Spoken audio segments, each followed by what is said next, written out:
Mata TV YouTube Indonesia dengan bangga mempersembahkan sebuah storytelling kekinian abad ini, diangkat dari karya besar Esa Mintarja yang sangat populer di masanya, berlatar belakang kisah tanah Jawa masa lampau, tepatnya di penghujung kejayaan kerajaan tanah Jawa, dengan judul Kisah Api di Bukit Menoreh.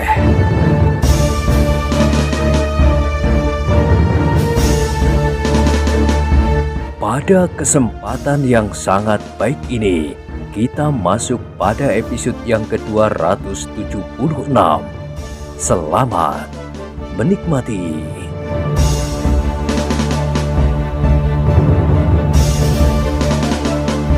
Pada episode sebelumnya telah diceritakan, dada Pandan Wangi kembali menjadi berdebar-debar ketika para peronda itu meneruskan langkahnya. Sejenak kemudian mereka berdua berdiri mematung dalam kediaman. Yang terdengar lamat-lamat adalah suara angkup nangka dan derik jangkrik di kebun itu. Namun tiba-tiba mereka berpaling ketika mereka mendengar langkah tergesa-gesa menuju ke arah mereka. Beberapa langkah lagi orang itu berhenti sambil berdesis. "Wrahasta!" "Iya," sahut Wrahasta. "Ki Samakta memanggilmu." "Mengapa?" "Obor-obor itu mulai bergerak." Wrahasta mengerutkan keningnya. Tiba-tiba ia melangkah dengan tergesa-gesa meninggalkan Pandan Wangi yang masih berdiri termangu-mangu, diikuti oleh orang yang memanggilnya. Pandan Wangi menarik nafas dalam-dalam. Untuk sementara ia dapat melepaskan dirinya dari cengkaman kebingungan. Namun kemudian kakinya segera terayun menyusul Wrahasta. Ia pun ingin segera tahu apa yang telah terjadi. Di muka Regol Samakta berdiri dengan tegangnya. Ketika Wrahasta kemudian telah berada di sampingnya, ia pun berkata, "Lihat, orang-orang Sidanti benar-benar ingin mengepung padesan ini dari segala arah." "Bodoh sekali," desis Wrahasta. "Jangan segera mengambil kesimpulan itu. Kita tidak tahu kemantapan pasukan mereka. Mereka mungkin hanya menyebarkan obor keliling desa ini, sedang ia menempatkan kekuatan mereka pada tempat yang telah mereka perhitungkan." Wrahasta mengerutkan keningnya. Tiba-tiba mereka berpaling ketika mereka mendengar suara Pandan Wangi. "Tetapi gelar itu bukan gelar yang baik untuk menyerang." Samakta mengangguk-anggukkan kepalanya. Dengan mantap ia menyahut, "Kau benar, Wangi. Ternyata pandanganmu mengenai gelar keprajuritan cukup tajam, meskipun kau belum pernah mempelajarinya dengan sungguh-sungguh. Dengan menebarkan orang-orangnya, Sidanti pasti akan mengambil sikap itu." Pandan Wangi tidak menyahut, tetapi wajahnya menjadi berkerut mendengar pujian itu. Apalagi ketika disadarinya bahwa beberapa orang memandanginya dengan berbagai macam tanggapan yang kurang dimengertinya. "Meskipun demikian," berkata Samakta, "kita tidak boleh lengah. Kita tidak dapat melihat apa yang telah mereka persiapkan sebenarnya. Kita tidak tahu apa yang terdapat di kegelapan itu. Kita hanya melihat obor-obor itu terpencar. Tetapi apakah orang-orang mereka benar-benar terpencar? Masih belum kita ketahui. Kita masih menunggu beberapa petugas sandi kita." Pandan Wangi tidak menyahut, tetapi terasa bahwa Samakta telah meluruskan tanggapannya atas pasukan lawan, meskipun sebagian terbesar pendapatnya dibenarkan. "Ayah minta aku memberitahukan apa yang terjadi," berkata Pandan Wangi kemudian. "Iya, tunggulah sampai ada perkembangan seterusnya. Sampai saat ini kita tidak melihat sesuatu yang mencemaskan. Tetapi ayah menunggu. Seseorang akan menghubungi Ki Argopati dan menyampaikan laporan bahwa keadaan tidak berubah. Kau masih tetap di sini menunggu perkembangan. Pandanwangi mengangguk-anggukkan kepalanya. Kepada penghubung itu ia berpesan bahwa apabila keadaan meningkat, ia sendiri akan datang memberitahukan kepada ayahnya. Kita dapat beristirahat sejenak, berkata Samekto. Sementara pengawasan akan diperketat. Bagaimana dengan pasukan berkuda? Aku sudah memesan mereka agar mereka tidak meninggalkan Patisan ini sebelum ada isyarat. Mereka akan jemu menunggu perkembangan berikutnya tanpa berbuat sesuatu. Tidak, mereka pasti juga melihat obor-obor itu. Sejenak kemudian para pemimpin itu pun pergi ke tempat pimpinan untuk beristirahat dan berbicara tentang keadaan. Pandanwangi ikut bersama mereka. Ia tidak mau terpisah dari orang-orang lain supaya Warahasta tidak mendapat kesempatan untuk menyudutkannya ke dalam kesulitan.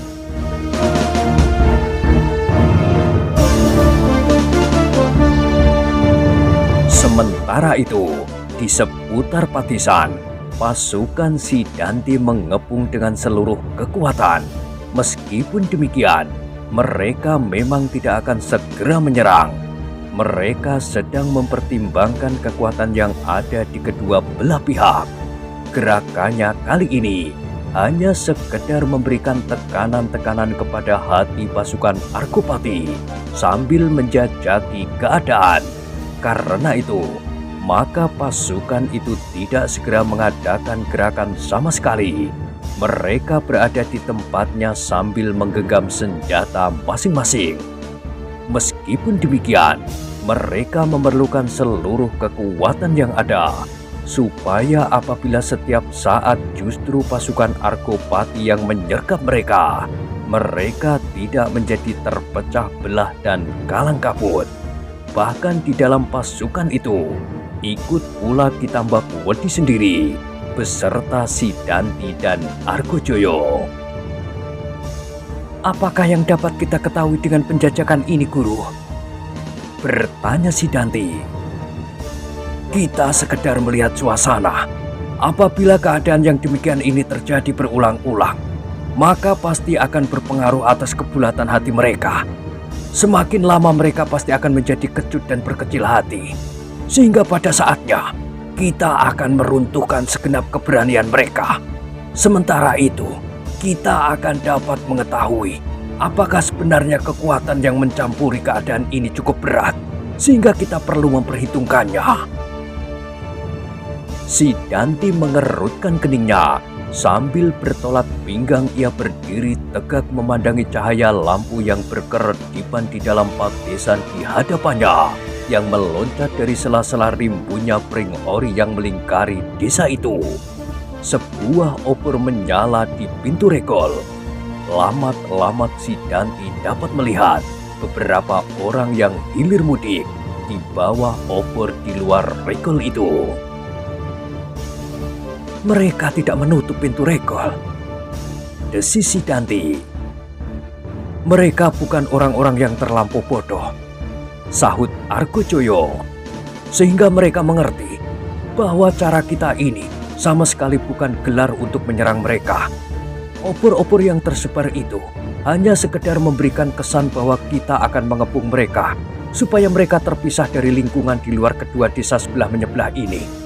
Tetapi mereka pun sadar bahwa mereka pasti akan dapat memecahkan kepungan yang terlampau tipis ini. Ya, sahut Ki Tambakudi. Memang bukan itu tujuan kita. Kita akan membuat mereka menjadi cemas, gelisah, dan perasaan-perasaan lain yang tidak menentu. Apalagi dalam saat Argopati sedang luka parah. Aku mengharap bahwa Argopati tidak dapat mengendalikan diri, sehingga keadaan ini telah membuatnya semakin parah. Argojoyo tidak menyahut. Ia dapat mengerti tujuan Kitambakodi yang mempergunakan berbagai cara untuk menghancurkan lawannya.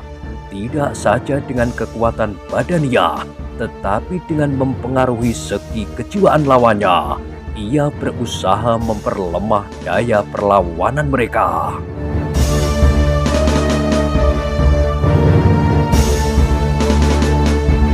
Tetapi yang terlebih penting adalah usaha Kitambakodi untuk menilai kekuatan lawan secara langsung. Ternyata beberapa orang yang berhasil merayap mendekati Regol di dalam kegelapan telah kembali kepadanya. "Apa yang kau lihat?" bertanya si Danti tidak sabar. "Beberapa orang pemimpin yang berdiri di luar Regol," jawab penghubung itu. "Tetapi sekarang mereka telah masuk lagi." "Ya, mereka pasti menganggap bahwa gerakan ini tidak terlampau berbahaya, meskipun mereka cukup bersiaga," sahut si Danti. "Tetapi siapakah yang kau lihat?" "Samekto, Prahasta, Pandanwangi dan beberapa orang pemimpin pengawal yang lain." "Apakah ada orang lain yang belum kau kenal, yang pantas kau curigai sebagai orang yang bukan berasal dari tanah perdikan ini di antara mereka?"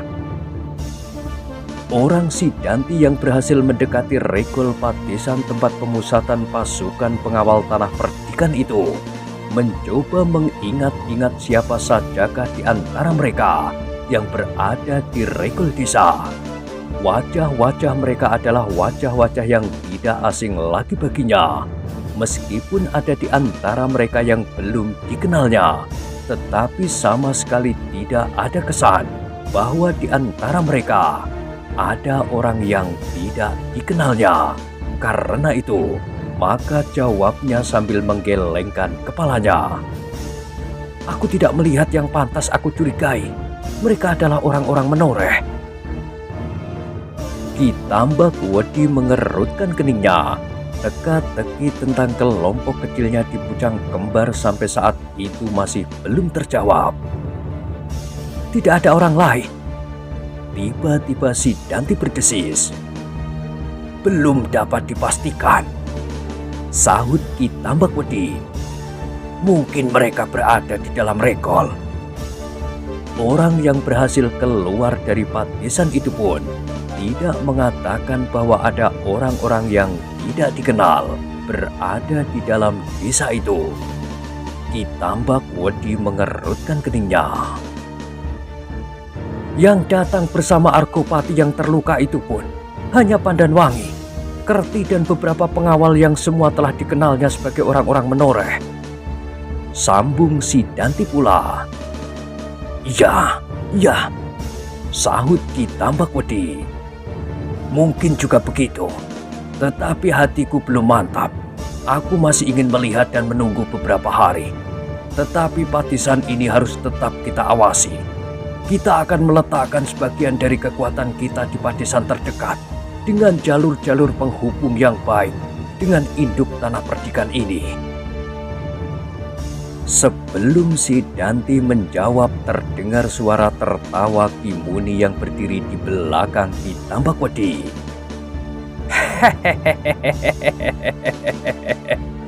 "Kapanpun kita melakukan, akibatnya tidak akan jauh berbeda.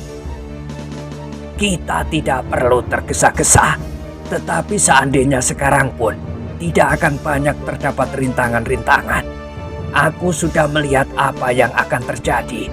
Dari ilmuku, aku tahu bahwa Argopati sekarang sedang sekarat. Malam nanti, selambat-lambatnya besok pagi, ia akan mati. Memang terdapat perlawanan yang baik dari dalam dirinya yang memiliki kekuatan yang luar biasa. Tetapi kekuatan itu juga terbatas." Ki Muni berhenti sejenak. Sambil mengerutkan dahinya ia berkomat kamit. Kemudian katanya, "Pada saat Argopati mati, maka seluruh kekuatan pasukannya akan terpukul dari dalam diri mereka sendiri. Keberanian, tekad, dan kemauan mereka akan runtuh bersama mayat Argopati yang akan dikuburkan di dalam bumi. Nah, kalian tidak akan terlampau sulit untuk mengalahkannya. Dengan bersorak-sorak dan berteriak-teriak saja, kalian akan dapat mematahkan perlawanan mereka. Dan mereka pun akan tidak ubahnya seperti kerbau yang paling bodoh. Ki Tambak Wedi mengerutkan keningnya. Ia tidak mempergunakan perhitungan serupa itu menghadapi Argopati. Tetapi ia tidak menolak keterangan Ki Muni itu. Sebab menurut keyakinan Ki Tambak Wedi sendiri, memang ada ilmu yang dapat melihat peristiwa-peristiwa yang akan terjadi, seperti apa yang pernah dipelajarinya, meskipun tidak mendalam. Tetapi menghadapi Argopati, ia lebih cenderung mempergunakan perhitungan tata keprajuritan. Keteguhan hati Argopati pasti akan mempersulit penglihatannya melalui ilmu-ilmunya yang masih belum sempurna.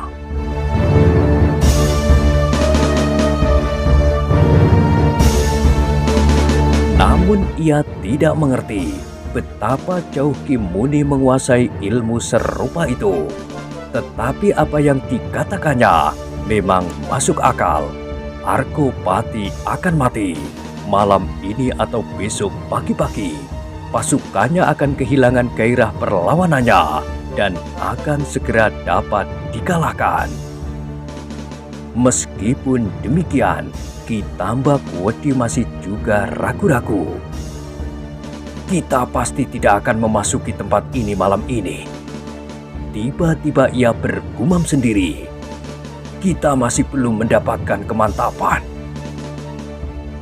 Itu pun tidak menjadi soal, jawab Ki Muni. Adalah lebih baik apabila kita menunggu Argopati mati. Kita tidak akan melepaskan korban terlampau banyak. Tetapi bagaimana kalau ia nanti dapat sembuh? Potong Sidanti. Penglihatanku tidak pernah salah, sahut Ki Muni. Hanya oleh sebab yang tidak terduga-duga, hal itu dapat terjadi. Tetapi hal yang tidak terduga-duga itu pun tidak aku lihat. Sehingga 9 dari 10 kemungkinan Argopati akan mati. Apakah Ki Muni dapat juga melihat hadirnya kekuatan dari luar menoreh pada pihak Ki Gede Menoreh? Bertanya Sidanti tiba-tiba. Wajah Ki Muni menjadi berkerut-merut. Ditatapnya wajah Sidanti sejenak pula. Kemudian sambil menggelengkan kepala, ia menjawab, aku belum berusaha melihatnya. Aku baru berusaha melihat kemungkinan yang akan terjadi pada Ki Gede. Aku ternyata khilaf bahwa aku tidak melihat kemungkinan itu sama sekali.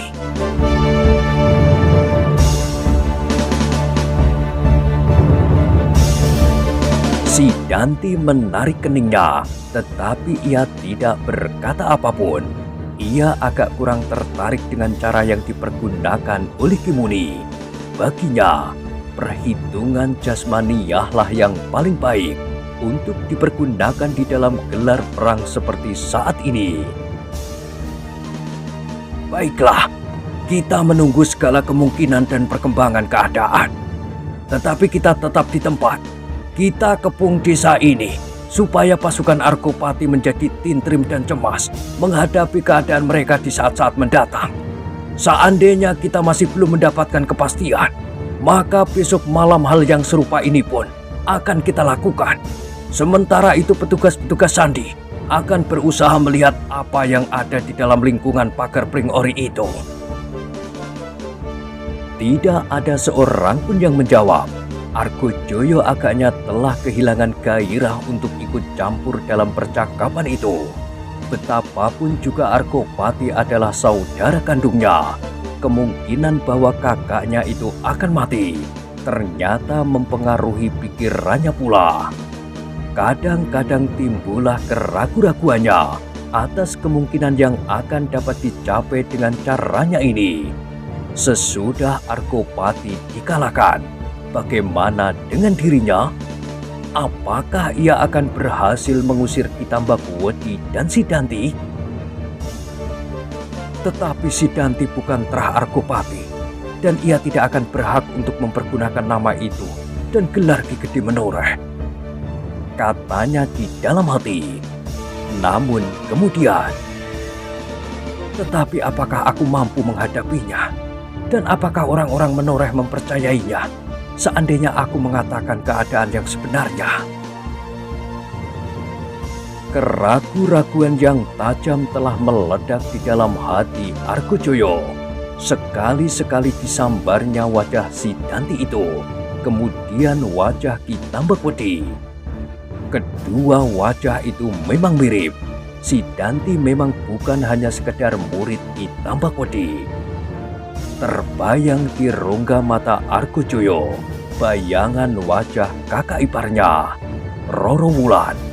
Menurut anggapannya saat itu, Roro Wulan adalah seorang perempuan yang paling baik yang dikenalnya, seorang penurut, seorang yang sangat berbakti kepada suaminya, seorang yang tidak pernah menimbulkan persoalan di dalam rumah tangganya. Semua itu hanya sekedar tebusan dari dosa-dosanya, gumamnya di dalam hati. Ketika Argojoyo menarik nafas dalam-dalam, ia melihat si Danti memandanginya. Hanya sekilas, kemudian anak muda itu melangkah beberapa langkah dan duduk di atas rerumputan yang basah oleh embun. Sejenak kemudian Ki Tambakbodi pun melangkah pergi diiringi oleh Ki Muni, sedang Argojoyo masih tetap berada di tempatnya. Argojoyo pun kemudian meletakkan dirinya pula duduk di atas sebuah batu sambil memandangi padesan di depannya itu. Desa kecil yang berpagar rapat dengan batang-batang pring ori. Beberapa berkas cahaya lampu memancar menggores gelapnya malam. Sekali lagi Argojoyo menarik nafas dalam-dalam. Ia terkejut ketika seseorang menggambitnya. Ketika ia berpaling, dilihatnya Ki Wasi duduk di belakangnya. "Hei, siapa Ki Wasi? Apakah yang kau renungkan?" "Tanah ini," sahut Argojoyo. Ki Wasi bergeser selangkah maju dan duduk di sisi Argojoyo. Tanpa sesadarnya ia pun merenungi desa di hadapannya. Kemudian ditebarkannya pandangan matanya di sekelilingnya. Tidak ada orang lain yang berada di dekatnya. "Akhirnya api berkobar tanpa dapat dikendalikan," desis Ki Wasi. Argojoyo menganggukkan kepalanya. "Iya, tanah ini telah terbakar hangus. Kelak kita hanya akan mendapatkan apinya saja." Ki Wasi mengangguk-anggukkan kepalanya. Katanya, "Aku kehilangan pertimbangan. Yang manakah sebenarnya yang paling baik aku lakukan? Ketika aku melihat kau berdiri di pihak si Danti, maka aku yang dicekam oleh keraguan-raguan segera memisahkan diri dari Ki Argopati." "Iya," sahut Argojoyo. "Sayang bahwa Argopati lebih senang kepada kedudukannya daripada kepada anak laki-lakinya yang sebenarnya dapat menjadi penerus cita-citanya." Terasa dada Argojoyo berdesir, namun ia menjawab terbata-bata. Iya, Kakang Argopati tidak mau mengalah."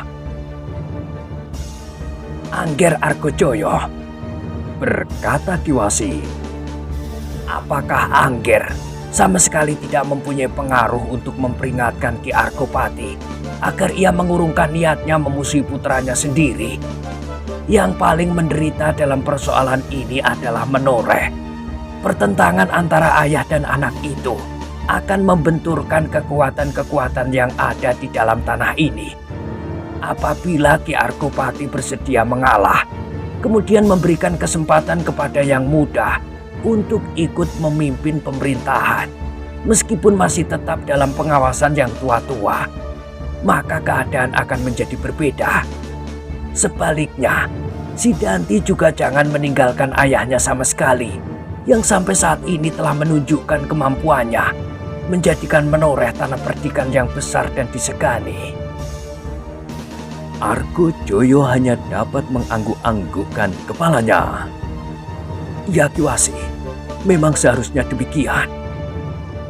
Tetapi Argojoyo tidak mengatakan kepada Kiwasi hubungan yang sebenarnya antara Argopati dan Sidanti, juga hubungan antara Sidanti dan Ki Tambakwedi, juga diri sendirinya dengan Pajang.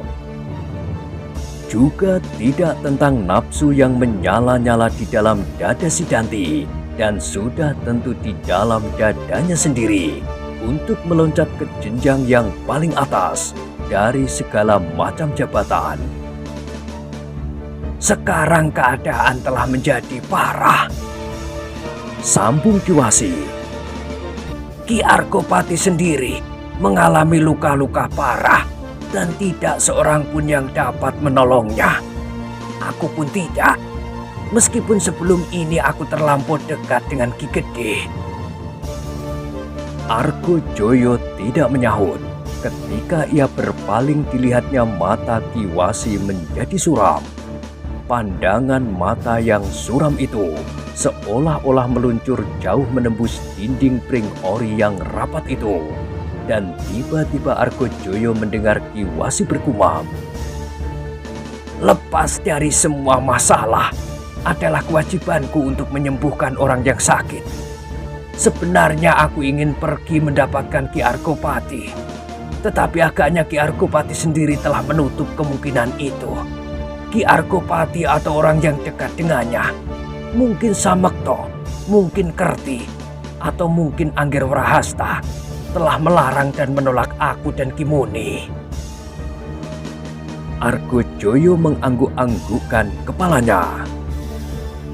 Tanpa ilmu macam apapun, memang sudah dapat diramalkan bahwa Ki Argopati akan menemui ajalnya. Suara Kiwasi merendah. Sayang sekali. Argojoyo seolah-olah membeku di tempatnya. Seperti Kiwasi, ia pun kemudian memandangi keredip lampu minyak di dalam padesan itu. Ditatapnya kemudian nyala obor di depan regol. Kemudian terdengar ia berdesah perlahan-lahan.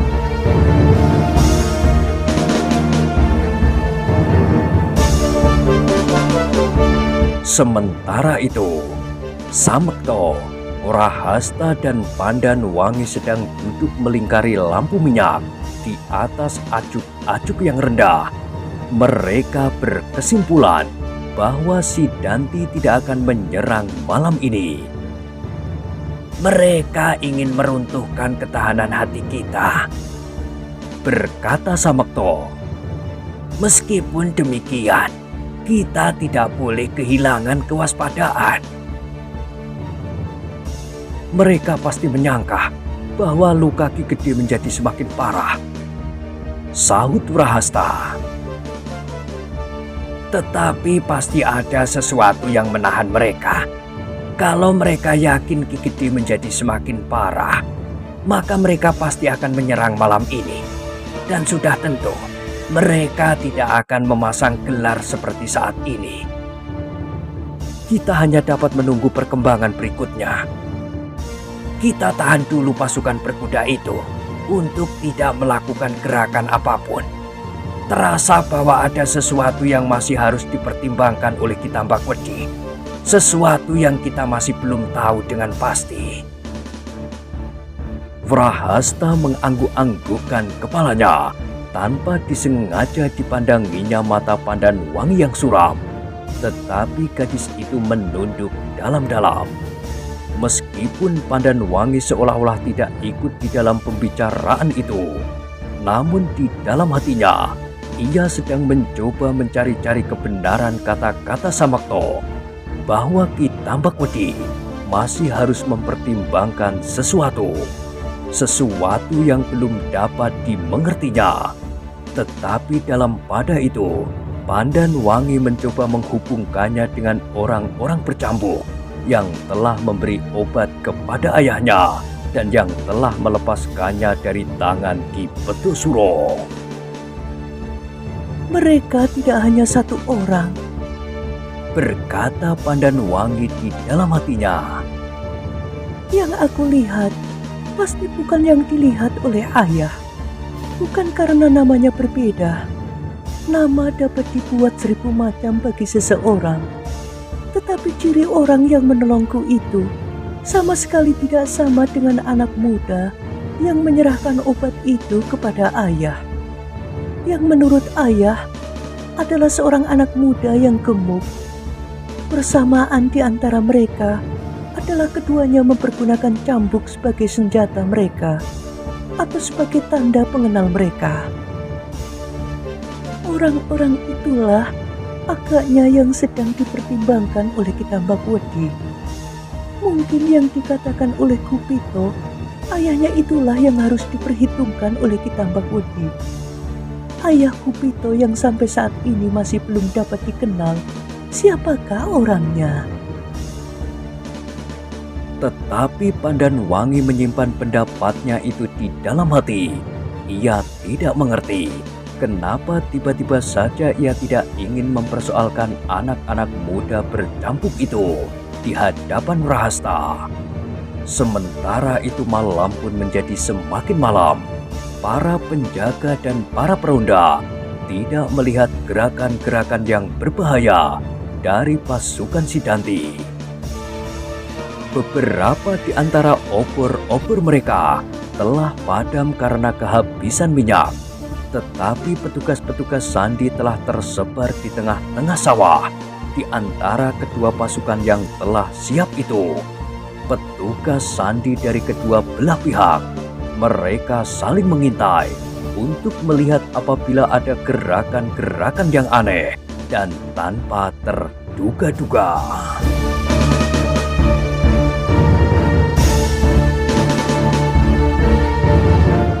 Nah, bagaimanakah kisah selanjutnya? Silahkan ikuti terus kisah Api di Bukit Menoreh pada episode berikutnya. Sampai jumpa.